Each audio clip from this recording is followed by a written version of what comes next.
आतंकवादियों से भी कहीं आतंकवादियों के तो ये यार हैं, सरकार आतंकवादियों की तो यार है, और सही मायने में कहो तो सरकार ही असली आतंकवादी है।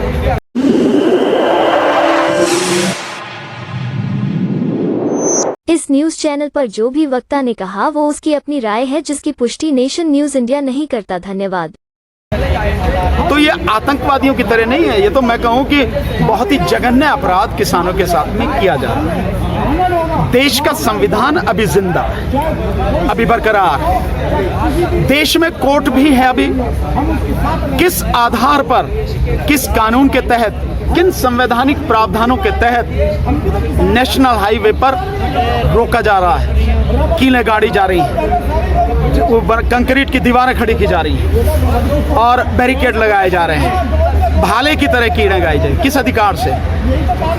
किसी के बाप का राज है अकेले का क्या? अगर यही नियम लागू हो गया और निजाम बदल गया, यानी सरकार बदल गई, तो फिर जिनके हाथ में लाठी आएगी उन्हें क्या करना चाहिए? अगर यही सारी चीजें नहीं, सरकार चलाने का यह तरीका नहीं है कि जिसके हाथ में लाठी है वही करे। सरकार चलाने का तरीका है कि संविधान के अनुसार, कानून के अनुसार आप काम करें। जो किसान आ रहे हैं, आपने उन किसानों के हाथ में कुछ ऐसा देखा है? कोई हथियार हो, कोई लाठी हो, कोई बल्लम हो, कोई भाले हो, कुछ देखा है आपने? कुछ उनकी तरफ से कोई ऐसा, कोई भी इसी तरह का कोई काम कुछ देखा है आपने? कुछ नहीं।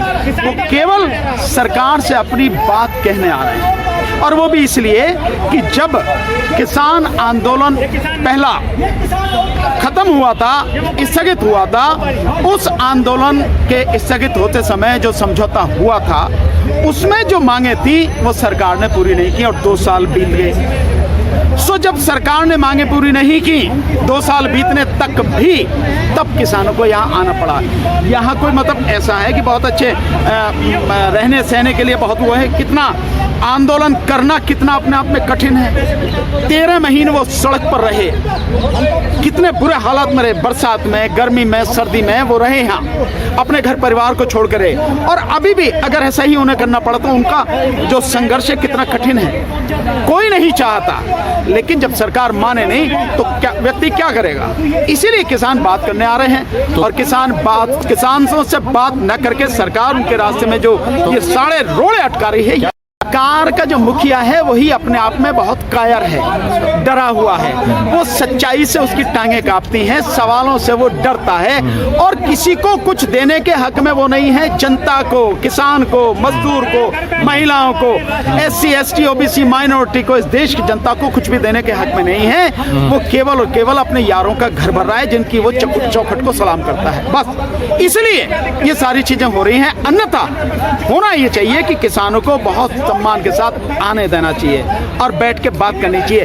अगर वाकई में जब सबका साथ सबका विकास की बात करने वाला प्रधानमंत्री जो है, वो प्रधानमंत्री अगर सही तरीके से काम करता और अपने इस नारे को सही मायने में धरती पर उतारता तो किसानों से मिलने खुद जाता, बोलता बताओ भाई क्या मायने में प्रधानमंत्री को वहां जाना चाहिए था कि मैं आ रहा हूं तो आपके बीच में, वहां बीच में बैठ के बताओ भाई क्या बात, क्या दिक्कत है, और उनकी बातें सुन के और कहना था ठीक है ये आपकी जो है मांगे 1 हफ्ते में पूरी हो जाएंगी। ये है काम करने का तरीका, ये है प्रधानमंत्री की जिम्मेदारी और ये है राजनीति।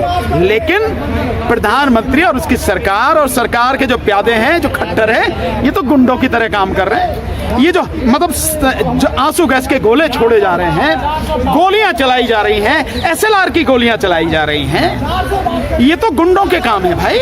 कोई कौन है वो? क्या वो पाकिस्तान से आए हुए लोग हैं?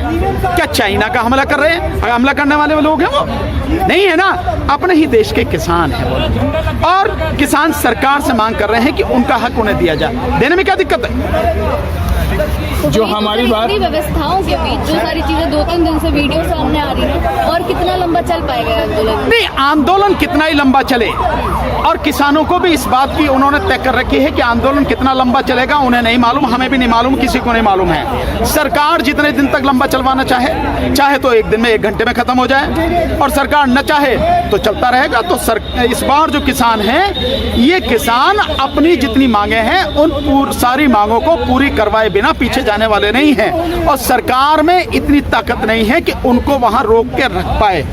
कुछ समय की बात है, आप देखना सारे जो किसान हैं दिल्ली बॉर्डर पहुंचेंगे। सर